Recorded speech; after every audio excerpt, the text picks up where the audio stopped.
السلام عليكم ورحمة الله تعالى وبركاته. نتمنى ان شاء الله يلقاكم هذا الفيديو انتم باحسن حال. هنا كما كتشوفوا غادي نقدم معكم ان شاء الله الحمص باللحم الراس اللي كيجي لذيذ بزاف ومعلك وكيجي واحد المذاق لا يقاوم. كما كنعرفوا يعني احنا في العيد الكبير دائما الراس ما كنفرطوش فيه، والاغلبيه كياكلوه وكاين اللي ما كياكلوش، ولكن انا بالنسبه لي راه احتفظت به ونقيته ويعني نظفته هذاك النهار ودرته في الكونجيلاتور، ودابا قلت غادي نقدمه معكم ان شاء الله بهذا الطبق الرائع جدا والشهي، ونتمنى يعجبكم والى فرجه ممتعه. اذا هنا كما كتشوفوا انا خديت اللحم الراس او شديت يعني الراس كله، نقيته صايبته، يعني انا حيدت له سلختو ماشي شوطته، كتعرفوا هنا ما يمكنش نشوطوا شي حاجه. المهم سلختو، زدت عليه شي طريفات يعني دوك الكعيبات ديال الكتاف وديال يعني اللي كيكونوا عند الرجلين ماشي في الكتف. والمهم وكما كتشوفوا واحد الطريف ديال الرقبه وصافي. والمهم انا هنا خديته نقيته مزيان كما قلت لكم وغسلته مزيان. كما كتعرفوا لحم الراس راه كيبغي الغسيل مزيان مزيان. صافي الحمد لله ملي غسلته كامل درتو دابا هنا في الكوكوت، يعني قطعتوه هرستو صايبتو درتو في الكوكوت وزدت عليه الحمص كديروا القياس ديالكم، ودرت واحد جوج بصلات صغار مشلضين. وهنا التوابل كما كتشوفوا يعني اختياري، عندي هنا القزبر يابس والكركم القليل من البزار وكذلك الكركم، وواحد الخلطه يعني ديال التوابل نفس توابل النيت. المهم هنا زدت المعدنوس والقزبر مقطعين، وهنا غادي نزيد واحد الملعقه يعني كبيره ديال الطماطم المركزه او مطيشه الحك، وكنزيد واحد شويه ديال الهريسه. الهريسه هنا كتولي يعني كتكون عندكم اختياري، انا كتعجبني صراحه. هنا كنزيد واحد شويه المصير، وكنزيد ورق الرند او ورق سيدنا موسى، وكنزيد الثومه اللي كنكون انا مصايبها في الدار، يعني قشيتها ودايراها في الزيت. وهنا كنزيدو يعني القياس ديالنا ديال الزيت المائده. المهم هنا كنضيفوا هاد المكونات كلها ان شاء الله وكنخلطوها، وغادي نضيفوا دابا الان ان شاء الله الماء.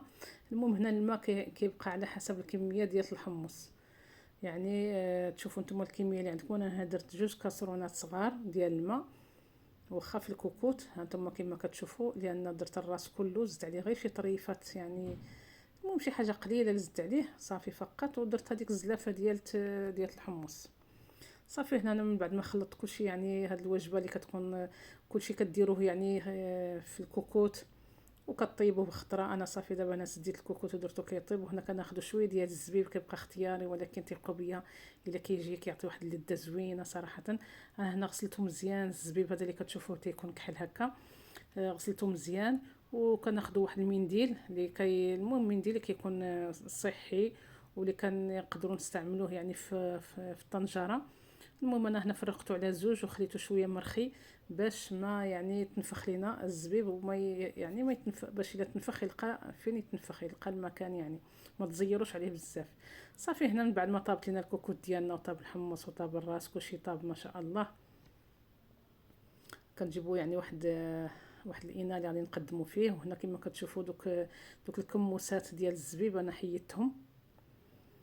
هذوك الكموسات انا ما ضفتهمش حتى قرب يطيب لي الحمص، حتى قربت يعني نطفي عليه وعاد وليت ضفت هذوك حطيتهم في ديك المريقه وخليتهم كيطلقوا ديك يعني كيطلقوا ديك النسمه ديال الزبيب.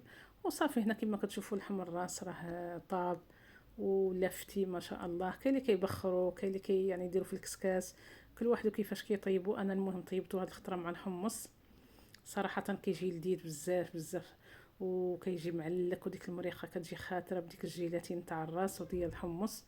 ما نقول لكمش عليها، راكم عارفين هذا الطبق مميز عندنا احنا المغاربه. كيف ما كان الحال حنا راه كناكلوا لحم الراس، ولكن ثقوا بيا راه كل عام كنقولها لكم انا كناكل لحم الراس ديال نهار العيد فقط، ما كنشريش من بعد الراس، كناكلو يعني من العيد للعيد كناكل هاد الراس صافي. ما كيعجبنيش يعني نجيب الراس من عند الجزار ونطيبو صافي. هنا كنقدموا التقديم ديالنا كتقدموا كما بغيتو يعني عشوائي. وكتشوفوا يعني ما شاء الله يعني الحمص راه ولا فتي طايب. المهم هنايا كتبقاو ديروا بعض الاضافات. المهم انا هنا زدت واحد شويه ديال القرفه، نسيت ما وريته لكم لان ما عنديش القرفه عواد صراحه، ما كنتش دايره عليها حساب. ما لقيتش عندي القرفه عواد، زدت غير واحد شويه فقط باش يعطيني ديك النسمه ديال القرفه، لان القرفه راه كتجي مزيانه وزوينه مع لحم الراس ولا مع الحمص. صافي هنا داك الزبيب انا ما بغيتش نخلطو، لان كاين اللي ما كياكلش الزبيب مخلط مع الحمص، خليته هكا يعني درتو في هذيك الزليفه الصغيره، واللي بغاه راه كياكلو، ولكن راه جا بنين بنين بزاف بزاف صراحه. ما شهيتكمش، راه جا واحد الطبق لذيذ جدا، وكيجي حتى بالكرعين ويعني حتى الكرعين كيجي زوين به الحمص. ولكن انا هنا الراس صراحه درت انا غير الراس هنايا جاني زوين معلك وطايب. ونتمنى ان شاء الله نتمنى ان شاء الله يعجبكم تعجبكم هذه الوصفه هذه. بالنسبه للمبتدئات راه كتشوفوا الوصفه ساهله، كلشي ديريه في الكوكوط وكلشي غادي يطيب. وحتى الا ما كانش الكوكوط تقدروا ديروه غير في الطنجره، لان اصلا انا حتى انا كنت كنديرو في الطنجره واخا عندي الكوكوط. وصافي كديروا قياسكم ديال الماء وكتنقصوا عليه مزيان وكتخلوه يطيب، ولا على الفحم. يا سلام كطيبوه على الفحم، يعني على الجمر الفاخر، كتخلوه يطيب كيصبح حتى هويا، يعني كتبيتوه من الليل وتخلوه يطيب على الفحم حتى الصباح، ولا كديروه من الصباح حتى العشيه. كيجي رائع جدا، شهي وصحي وما شاء الله. يعني كما كتشوفوا راه الفيديو واضح وشارح نفسه. ونتمنى ان شاء الله الا وصلتوا معايا حتى لهنا ما تنساوناش من التشجيعات تاعكم، وشاركوا هذا الفيديو باش تعم الفائده ان شاء الله. وما تنساوناش كذلك من التعليق ديالكم، وكذلك ما تنساوناش يعني باش تشاركوا هذا الفيديو مع الاصدقاء ديالكم. واللي كيشوفونا من هذا المنبر كنقول لكم، يعني من هذا المنبر كنقول لكم شكرا للمشاهده ديالكم وشكرا للدعم ديالكم.